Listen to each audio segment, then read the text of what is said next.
What's happening, everybody? Dave Fleming here, one of the broadcasters on the PPA Tour. And look who's in the studio. The CEO, Connor Pardoe, is here. And Connor, we've got some big news in 2024, and we want the fans to understand what's going on. And what is it we're going to be talking about?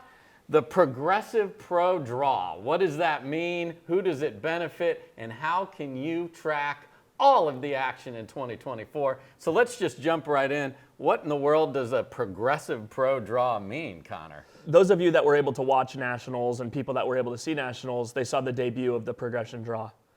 And for us, I think it's something that's really essential for the growth of the sport. It's exactly what it is. It's a progressive draw. So we're going to play round by round each individual day. And what we're excited about is the fact that fans will be able to know when players are playing. What else can they expect, and how does this benefit everyone that's watching at home? Yeah, I think it's going to benefit a lot of people. I think it's going to benefit fans, it's going to benefit staff, it's going to benefit players, people watching at home. I think the big thing for me, and one of the questions I always got from the day that I started the PPA Tour, is someone would walk in and say, hey, where can I watch Tyson McGuffin? Where can I watch Ben Johns? And I would just look at him and say, well, good luck, you know. And so being able to do it this way, we're really able to tell the story. And, you know, our friends over at Tennis Channel, Bob Wiley, Ken Solomon, this is one thing, you know, when we started talking about how we can better tell player stories and better show a draw and how it progresses and the storylines. And, you know, when Tyler Loong's playing Tyson McGuffin, we're going to be able to talk about what happened last year and the relationship that they have with each other. And so for me, it was really just trying to create more clarity where whether you're watching at home, whether you're wanting to come to the event, you're going to know, hey, Ben Johns is on championship court at 2 o'clock. And he's playing against Christian Alshon, and that's going to mean something, and that's really why we did it. Yeah, and I think for the folks that came up to you and me, and I was like, how do you not know, Dave, you're going to be calling the match? I'm like, well, we're playing everything in one day, and I think that's the big difference here, is that a progressive draw means we're playing one match a day, and we'll show you that detail a little later. Pickleball traditionally had played one draw all the way to the end or to the semifinals, and that's the big difference. So we've laid out the calendar a little bit differently. I want to talk about the tournaments and the levels that we have, and you can explain that to people and what they have to look for. So we have slams, just 4 of those. They're special. We'll talk about that. Then some cups and open. So why don't you start at the top with slams? What does that mean? Are they the progressive draw? Help us understand that. Yeah, I think a big thing for us is, like, we understand pickleball is not broken, so we don't want to come in and just change everything, you know, and have a big whirlwind. Like, we want to A/B test a few things. We want to make sure that we're moving the right way. I would not be surprised if we get to next year and everything's progressive draw style. I am a big believer in it, but let's make sure that it's the right thing, and it's the right thing for the players and the right thing for the sport as a whole. So really what we've done is we have 3 separate levels of events. And the first one is the slams. And those are going to be worth the most amount of points, the biggest events, the biggest venues, the best TV coverage. They're the biggest and the best, and they're the most important. And so those 4, they're spaced out where there's really 1 a quarter. And then the next tier down from that is going to be cups. And so if we take those 10 tournaments, 6 cups and 4 slams, that's going to make up our progressive draw. So those are going to be the ones that we're playing over a longer period of time. And those are going to be the ones that are going to have MLP attached to it as well. So MLP will either be on the front or the back. So those are big weeks. You're going to need to have extra snacks and be well-hydrated fans to be able to handle all of that pickleball action. What then happens at the Open? It's just like 2023 and before, correct? Exactly. So that's where you'd have more traditional pickleball bracket play, where singles is played on Thursday, mixed doubles is played on Friday, men's and women's doubles is played on Saturday, and then, of course, we'll always have championship Sunday.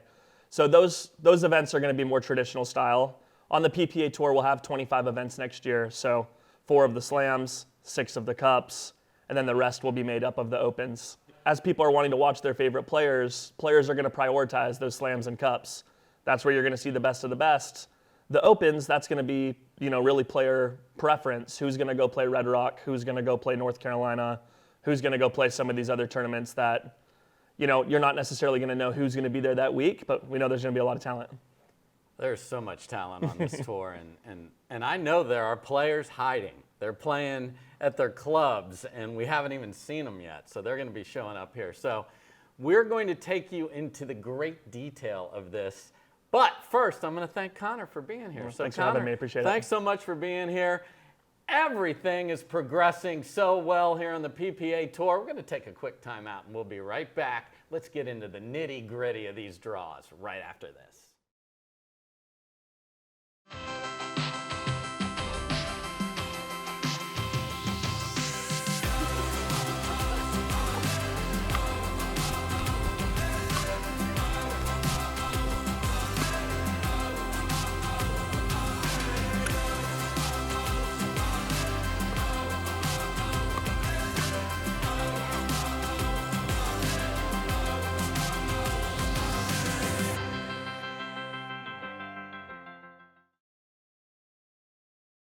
Welcome back, everybody. Dave Fleming here, and we told you we'd get into the details of a progressive draw, and here is a big draw right behind me. Let me explain how this works.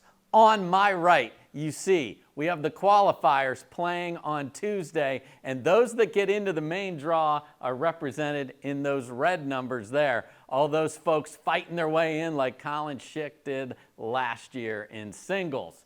Then we move through the draw, and Wednesday we get to the first top 16 seeds hitting the court. And it's just seeds 9 through 16 that play on Wednesday. It is a massive advantage if you're a top 8 seed because you do not play until Thursday in the progressive draw. And the way this works is very simple, and that word explains exactly what happens. We play one match per day, per event, until we reach Championship Sunday. So Thursday, round of 16. Friday is the quarterfinals. Saturday, the semifinals, and then we all love those 5 Championship Sunday matches. So how does seeding work? You notice what's up with that 13 being orange? Well, 13 and 14 seed for these draws next year will be a committee choice. So if there's an up-and-coming player or one of these tennis stars get hot, they'll be able to seed them into the draws in that 13 or 14 spot. Seeding in general has been a question, so let me give you sort of the broad overview of that. The 1 seed goes on one side of the bracket, the 2 seed on the other. 3 and 4 are randomized on each side of the bracket, and then we go in groups of 4. 5 through 8 can go anywhere. 9 through 12 can go anywhere. 13 through 16 can go anywhere. Those are all randomized. After that, we go in chunks of 8. So this is just an example for you. And when these draws are done, it's a committee. There is a player present to make sure everything is understood and runs very smoothly. So that's what the progressive draw is going to be. And as we mentioned earlier, why this is so great is the night before, we're able to set what matches are going to be on center court so we can get the best matchups for you to watch at home. So what is the order of play each day? Well, folks, if you tune in the morning, you are going to see singles, followed by mixed doubles, and then men's and women's doubles as the day progresses, and this is every single day. So we will follow that order. If you love your singles, get up early, get that breakfast ready, and follow all the action. And to follow along, we have an amazing place for you to go. Pickleball.com. Follow your favorite athletes, see what's going on. There's so much great coverage of the sport in general on there. If you haven't been to pickleball.com, get there now and on tournament weeks for sure. What a great source of information for you. And I know you want to watch the action too, all of it. On Pickleball TV, we launched that at the end of last year, and there's going to be so much more to come with Pickleball TV, but that's where that center court action that you do not want to miss will be. I cannot wait to get this year started, and guess where we're starting? At the Masters. Everyone dressed in white. It's going to be unbelievable out at Mission Hills Country Club. Don't you dare miss a minute of this amazing tournament. Thanks so much for watching. We're going to progress through the year just like we progress through this show. Peace.